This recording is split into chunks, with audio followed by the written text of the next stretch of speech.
Hello and welcome back to VHS Era.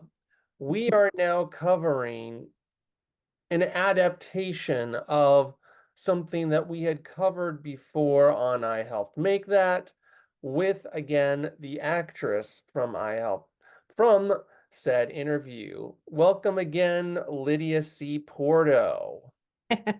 Hi, Kevin. How are you? It's good to be back. Yeah, I'm good. I'm glad you're back.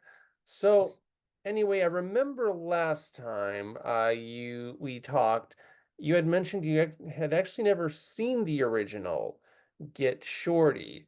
Have you seen it since our interview? I have. I watched it just the other night Oh, for the first time? for the first time. All right. So, now that you've seen it, well, so what did you personally think? Because I thought, like, even though, again, I thought the TV show was better because, well, it just had more time to flesh out the characters and story and everything. It's still a solid little crime caper. Um, so It's a but lot of fun. yeah, it's still a fun movie. Yeah. Thought it was very fun, very colorful, jazzy interludes in the music. Great John Travolta, great Danny Yeah. DeVito, James Gandolfini, who has kind of like a crossover effect because he was in The Sopranos. And the director of The Sopranos was our first director to set the tone for Get Shorty. So I studied James Gandolfini's work in The Sopranos a little bit to prepare my Amara. So it's kind of fun to see him play Bear Yeah, in Get Shorty. yeah, basically, instead of playing the boss, he's the henchman in that movie. Right. Yeah. With his daughter. Yeah, so yeah, it's still a fun movie, but Yeah. now we're not here to talk about the movie specifically, but it's VHS opening, and I'm wondering now, obviously, because uh, you haven't seen it until just now. You didn't buy it on VHS, but do you remember when it was first like coming out in theaters and then coming out on VHS, even though I remember that it came out in theaters in 1995. And I do remember hearing about it and hearing really good things about it. I just never got around to seeing it. I don't remember when it came out on VHS though. okay, well, um, we will now look at the VHS opening and see if the VHS opening is as fun as the movie itself. All right, let's take a look.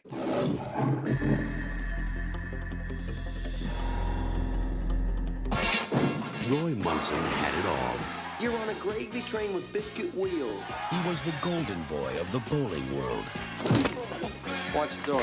Want to make more money? Are you sure this is legal? I don't know. It's fun though, isn't it? Double or nothing, I can pick up that spare. We'll take that bet. How do you do that? But one night, Sometimes a bowler just has to face the music. he lost his innocence. And that boulder is you, Roy. And the one thing he needed most.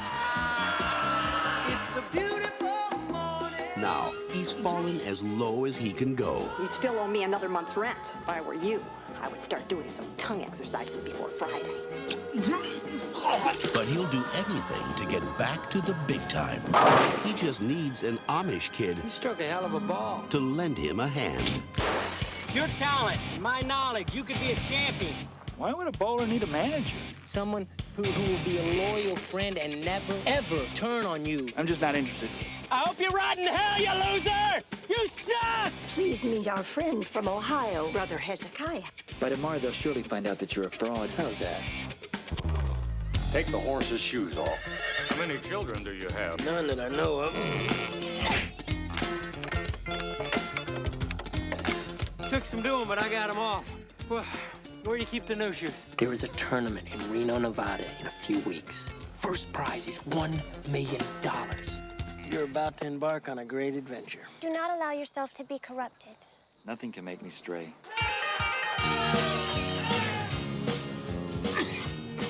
You're a bona fide schmuck. We don't raise our hands in anger against others.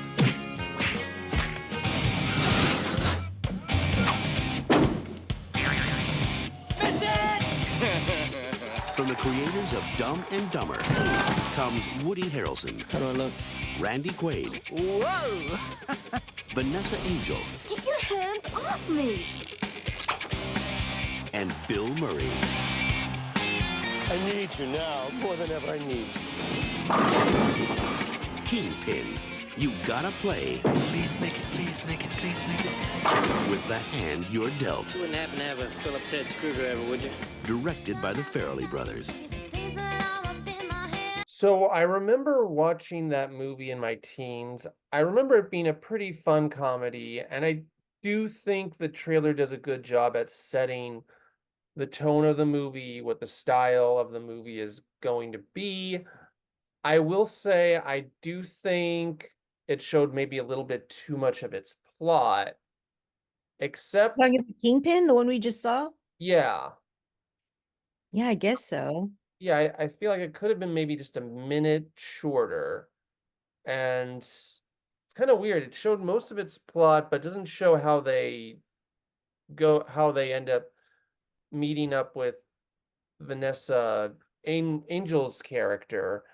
But it's a solid trailer. Again, just would have maybe cut a minute or two from it personally.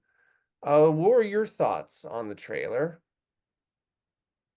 Yeah, I thought it told most of the story, and I'm assuming that the Amish guy is going to win the bowling tournament. Well, have you actually ever seen that movie? I haven't seen Kingpin, no. Okay. So I'm going totally off the trailer. Okay, so, I like Bill Murray, though, so I probably would enjoy it. And I like Woody Harrelson a lot, too. okay. So yeah, I guess, just, as someone who has seen the movie, it's like it felt a little bit like it was like one big summary almost. But yeah, it was still a solid trailer overall. Do you like trailers that don't give away the plot as much? No, just needs like sort of a balance between, giving away the plot and like telling you like almost half the movie. Yeah. I like it when they give you the setup, but they don't give away too much of the plot. You know his name, you know his number, and you know what he does best. No more foreplay. United Artists brings you James Bond.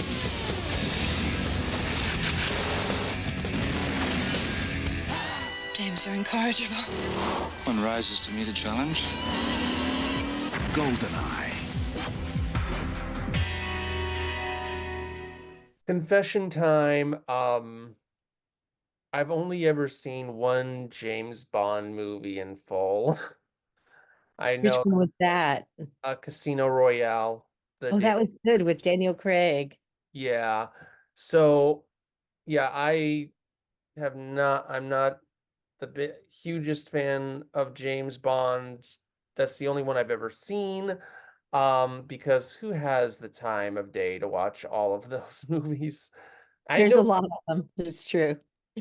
I know there's people who have, and I don't know where they find the time. But yeah, that's actually a pretty fun, snazzy trailer. Shows a lot of cool action. Has some neat transition and title effects. I can see why someone would be thrilled and drawn into seeing that trailer, whether or not they're a James Bond fan or whether they just like a good action movie. Well, my dad loved James Bond, so we watched a lot of them as they came out in theaters. And the transition between Sean Connery and Pierce Brosnan and Roger Moore, and then later on Daniel Craig, seeing all the different James Bonds. Pierce Brosnan was a pretty good one. And what I liked about this trailer, in contrast to the one we just saw for Kingpin, is it really doesn't give away too much of the plot. Of course, if you've seen a James Bond movie or two, you kind of know what the plot is going to be anyway. But I thought it was great. Like you said, lots of action, lots of great stunts. and just enough to get you interested because it's another James Bond movie. United Artists proudly presents the most critically acclaimed motion picture of 1995 and the most celebrated love story of our time. I am not here to force my twisted soul into your life. Leaving Las Vegas is the winner of the Golden Globe Award for Best Actor, Nicolas Cage.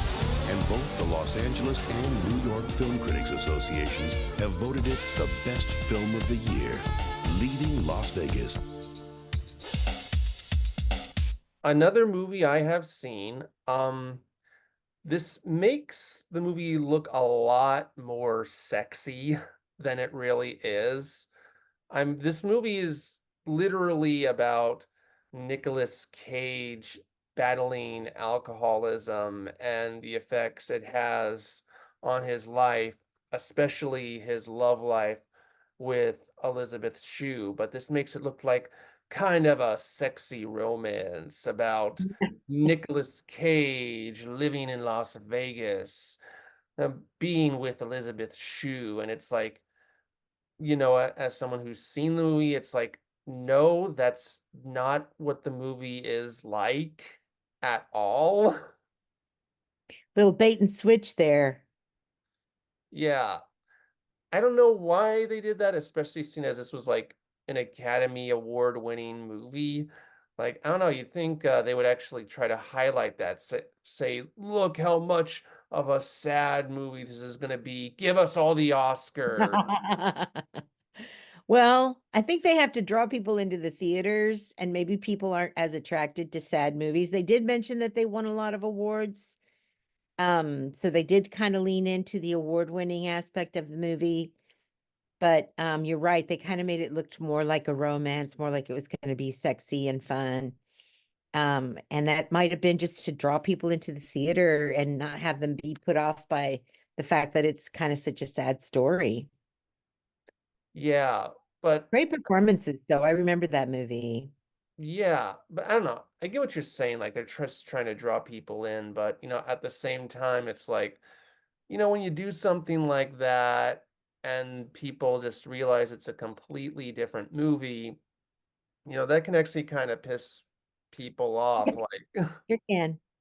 Or like, not even when it's just a completely different movie, when you're like promising something and you're not really delivering, it just can just piss people off. Like, I saw the movie Stream recently, which was an okay horror movie, but they like promoted that movie as being like Tim Curry's big comeback. And then, not to spoil anything if anyone's interested in that movie, but he's in one scene. I wasn't going to see it anyway, so it's okay. Yeah, but that's disappointing.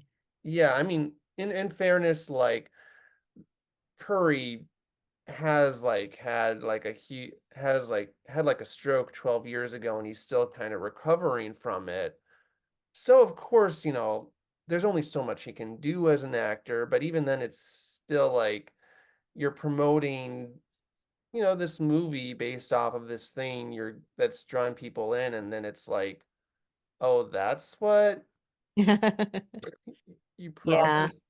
Well, I guess for some people it's a thrill just to see him because, like you said, he's not performing a whole lot since he had that stroke. Poor thing.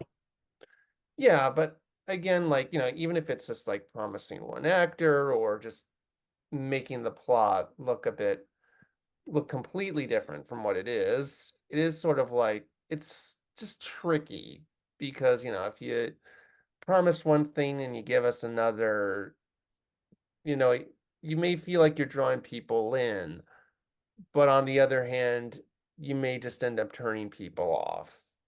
True. But you've already got their money by that point. True. Ladies and gentlemen, the Italian stallion, Rocky Balboa! Celebrate the 20th anniversary of Rocky.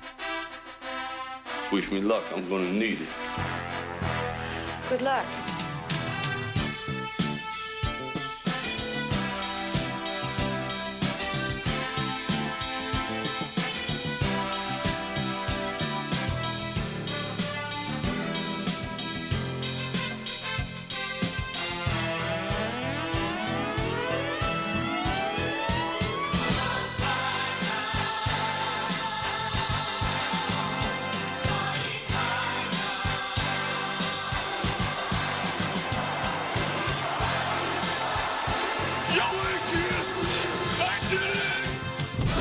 take home an American hero. Own them all today. Classic. Yeah, so I will say, again, like after that kind of last trailer, that is a great comeback. Really does encapsulate the themes of Rocky, the style, the just this like just the whole the excitement, just just sort of like Rocky in general. Like what Yes, the people, principal characters. yeah, it does a good job of like drawing people in by just drawing fans in by showing like all like the beloved moments, but also just showing like editing it in a way that really does fit the style and tone of Rocky. Definitely. The editing was really good on that preview. Yeah, and also sort of like draws maybe new viewers in, like, oh, this is a really kind of this is exciting. And now I want to see more. Yeah. I can't imagine anybody not having heard something about Rocky over the years, over those 20 years. So the job of the preview is really to turn them from just curious to really wanting to get that box VHS set and set aside some time to watch all those movies. And I think they did make it very exciting and historic and show the long range of the whole story, you know, over the course of all those movies. I thought it was a good preview.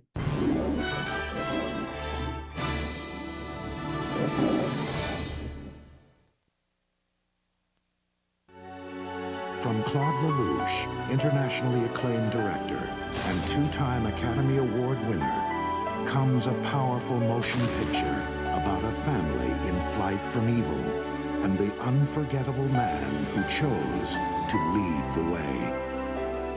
Jean-Paul Belmondo, in a triumphant telling of Victor Hugo's classic tale, Les Misérables. I was So, not expecting that. yeah, I mean, that was kind of like we were mentioning before, like, hey, shouldn't you be, with leaving Las Vegas, like, hey, shouldn't you be promoting like more of the drama? Like, that's how you do it.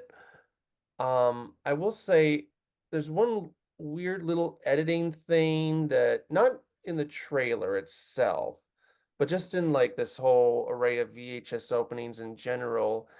Uh, so we've had three previews, like with no real like intro in between them. And then we have the typical Lion MGM intro, and usually that means the movie's about to start. But then they do that, and then it cuts to another preview. So I'm wondering if that was a mistake on the editor's part, or if they felt for some reason they had that this trailer, which again, very powerful moving trailer, uh, it deserved it more than the others did.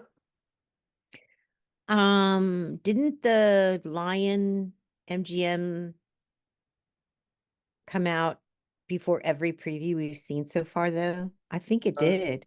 No, it actually didn't. It was just that one. I mean, like we saw like I think like the still, but like not the whole logo. That's what I meant. Well, maybe this one is considered more of a classic, you know, in that Oscar bait kind of style, because it certainly seemed like the themes and the acting and the cinematography and everything was a notch above some of the other previews we've seen in terms of being the type of movie that would typically go after awards, you know? Yeah, I guess. Though again, we have had like Rocky and Leaving Yeah. Las Vegas and not exactly Kingpin. But yeah, that was kind of an interesting choice. But yeah, I will say like that was a very powerful moving trailer. I will say that Les Miserables is something I've actually never seen That any. trailer didn't seem to be the trailer for Les Miserables, though. I was like, am I just that unfamiliar with the story? But I've seen the musical several times and I've read the book. Granted, that was a long time ago, so I don't remember it that well. But I don't remember it being about escaping from World War II. It was about a guy who got out of prison. It was more during the French Revolution it was set, you know? So I was just not expecting it to be Les Miserables. Yeah, that's true though. They did say Victor Hugo in the trailer. It's Victor Hugo. Yeah, so yeah, that is true. That is like kind of interesting. They decided to uh focus on escaping a train and not like what we really know from Les Miserables. Right. But yeah, other than that, fairly powerful stuff. Um, and let's go to the next one. Put your hands in the air! They get more daring. What's the estimate? 12.2 million. We should take it down. With every score. This crew is good. But one cop. What do we got? Soon they got our phones, they got our houses, and soon they got us. Is closing in. Whatever score they're gonna take next, they're gonna have the surprise of a lifetime. Al Pacino, Robert De Niro, Val Kilmer, Heat. So I'll have to say that I've seen Heat, love it. I will say this trailer I don't feel represents it too accurately. It kind of makes it seem more like a generic crime action thriller that's just about a guy chasing criminals, while the actual movie is more about a guy chasing criminals, but he's drawn to like the leader and the leader's drawn to him, and it's like the relationship between the like love-hate relationship between the two. And I didn't feel like the trailer quite conveyed that. I haven't seen this movie, but is Val Kilmer the bad guy? He works for Robert De Niro. Is Robert De Niro the bad guy? Yeah, Robert De Niro is the bad guy. Al Pacino is the detective on their tail. I got the impression at first that Val Kilmer was the bad guy, but then later on it seemed like he was with the cops. So it threw me off a little bit. Maybe just because I saw an earpiece and I just made that assumption. It's funny how little things can have associations for us that throw us in the wrong direction. But my main attraction from seeing this preview is the three actors: Val Kilmer, Robert De Niro, Al Pacino. Great actors. I'm thinking I'm going to see great performances. The story is less important to me. Heat, cops, crime, tension, thriller. I think it's going to be exciting and satisfying because I think I'm going to see some great performances. All right, that's fair. I guess it is a sort of like as someone who's seen the movie, it's actually, have you seen the movie? No. Oh, all right. Well, yeah, it's a great one. So, yeah, I don't know. I guess just as someone who's seen the movie, I am just sort of like, yeah, that's not exactly what it's about. Kind of like with Leaving Las Vegas, it's just kind of hard to separate it, knowing what the actual story is. It's true. It's true. But previews are designed to attract people who haven't seen the movie yet. So maybe I'm their market because I'm like the person that's going to be attracted to maybe see this movie from seeing just the trailer. Get with it. Get Shorty, the original motion picture soundtrack. I've got nothing. None of these most of these soundtrack promos have been nothing more than meh. At least it was short. That's all Yeah, I'll say. it's very jazzy. As I was watching the movie, I was trying to think, does this soundtrack have anything to do with the soundtrack that we chose for our TV version of Get Shorty, which was very percussive, and at least it's jazzy. It's kind of, that's the only relationship that I could really find. And it did have some percussion here and there. Yeah. Yeah, again, it's all right. All of these soundtrack promos are all right, but all I can really think is, at least it's short. Nothing really about this promo stands out. Most of these don't stand out. But that was the last thing on the VHS. So now it is time for the inevitable stay through the previews or skip to the feature. And while there's a couple of previews and again could do without the soundtrack promo, I'm sick and tired of those. Most of the trailers were solid to good. So I would say, yeah, stay through the previews. Yeah, yeah. I was remembering my son was born in 1994. So 1995, 1996, he was little. So that's probably why I missed most of these movies. I was at home taking care of a toddler. All right, so I'm guessing the only VHSs you rented were Barney. Yeah. Sesame Street. Schoolhouse Rock was big in my house. Okay, well, Lydia, are there any like big TV shows or films we should be on the horizon that are on the horizon for you? For me, television is a little bit quiet now in LA, but I have done some jobs recently with a couple of new shows that are going to be coming up. And one of them is called St. Denis Medical. It's going to be on NBC. I saw the trailer for that the other day, and I'm actually in it. I have a small part, but it was a great fun. David Allen Greer is in it. Allison Tolman. It's very much fun, of course, set in a hospital. And I think it's going to start within the next couple of weeks. And then the other show that I did recently, we had a working title of Zoom Zoom. I'm really not sure if that's going to be the title of the show or not, but it's a spinoff of The Office. Ricky Gervais and Stephen Merchant, who created the original Office, are among the producers for this new show. It's going to be on Peacock, from what I understand. So be on the lookout for that. I did a fun little episode on that too. I personally am really enjoying Lopez versus Lopez. You know, they got their third season. I had a great part a couple years ago playing a woman who was almost like the female version of George Lopez. And it was a lot of fun. I had to study his mannerisms, the way he talked, the way he did his face and stuff. And then they made me up to look kind of like him. And anyway, I fell in love with the show back then, and I've kept on watching it. And they just started their third season. So be on the lookout for that. And I'm so sorry that Not Dead Yet was canceled, but I did do a really cool episode earlier this year, the Valentine's Day episode.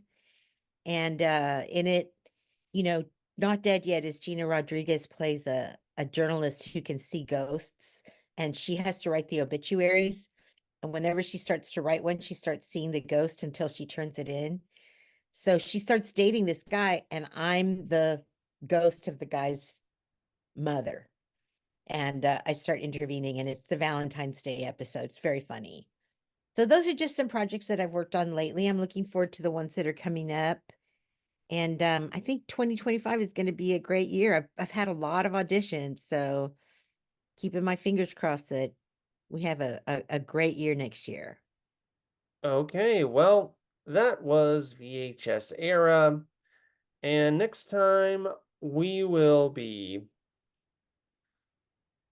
focusing on a show that was a seminal part of my childhood. We'll see you then, everyone.